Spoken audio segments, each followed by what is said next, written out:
Respecting someone older, is it important? In Japanese culture, respect for elders is very important. This time, we will know more about Unggah Unggu.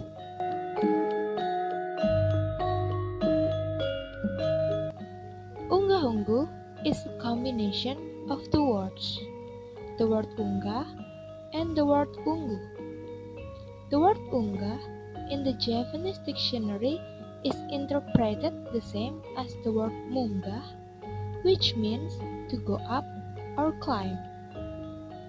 So, the tendency of the Japanese in respecting others is based on a higher level of position or degree.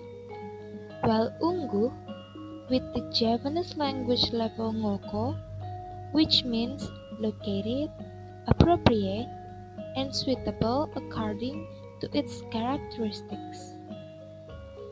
In this case, the majority of Japanese respect others, always see or pay attention to the situation, and always be careful in carrying themselves. Caution and vigilance means that their behavior is appropriate and does not disturb others or cause conflict in society. The two words, when combined into Unggah Unggu, means politeness, small talk, or manners. This shows that the Japanese in socializing always pay attention to the rules of politeness and manners to maintain social harmony and achieve a harmonious and peaceful life without any conflict. According to Franz Magnus Suseno, a Catholic clergyman and Indonesian humanist, Unggah Unggu are synonymous with the principle of respect, which is an attitude in the way Japanese people speak and carry themselves. They always have to show respect for others according to their degree and position. According to him, society is a harmonious whole. This unity is recognized by all humans by placing themselves under the demands of social etiquette. Those in higher positions must be respected, and those in lower positions exercise a sense of responsibility. There are several elements contained in this definition, including showing attitudes in society. The attitude shown is usually just small talk. Sometimes they offer each other to stop at their house, but it's not a serious offer.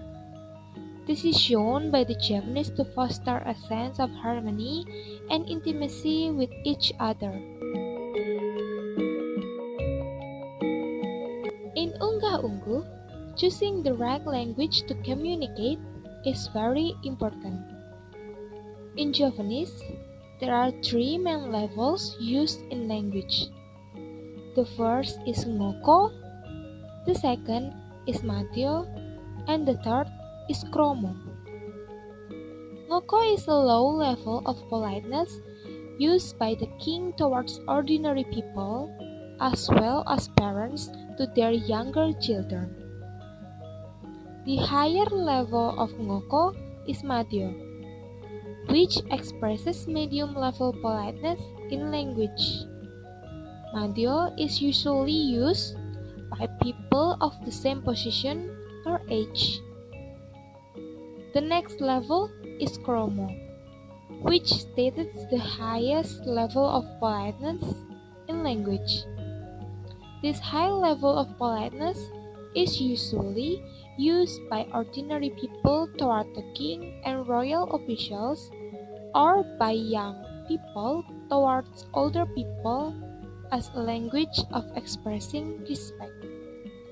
And then there is Kromo Inggil. Kromo Inggil's level of politeness is much higher than Kromo's, commonly used when talking to someone older or more respected. The use of Javanese language itself relies on the awareness and position of each person. Position or status is influenced by many things. For example, wealth, lineage, education, occupation, age, kinship, and nationality. The Javanese way of speaking has a level from smooth to rough.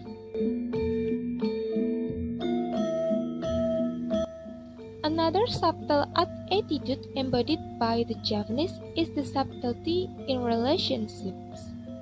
In addition to the ability to speak greetings and use direct language, Javanese people must also be respectful or andap asor, which means humble, which plays a, a very important role in the association of Javanese society. The andap asor pattern consists of all kinds of action, such as being respectful, because the Javanese take metaphors seriously and associating haste with high positions. For the Javanese, the development of the right moral attitude is a matter of proper understanding. Javanese people will always know themselves and not selfishly seek their satisfaction and follow their desires. If this happens to a Javanese, it does not mean that he violates morals, but is considered to be rude. This kind of thing should be regretted, because the Javanese people think that such people are called Durung Jawa, which means not yet Javanese, Durung Ngerti, which means not yet understood, or Durung Dadi Wong, which means not yet a person. Vice versa, if the Javanese who have studied and practiced are not rigid in socializing and speaking and can occupy the right place, then that person can be called a genuine Javanese. I hope you can understand how important it is to maintain good manners and the way we speak to our elders. I'm Elizabeth. Thank you for listening.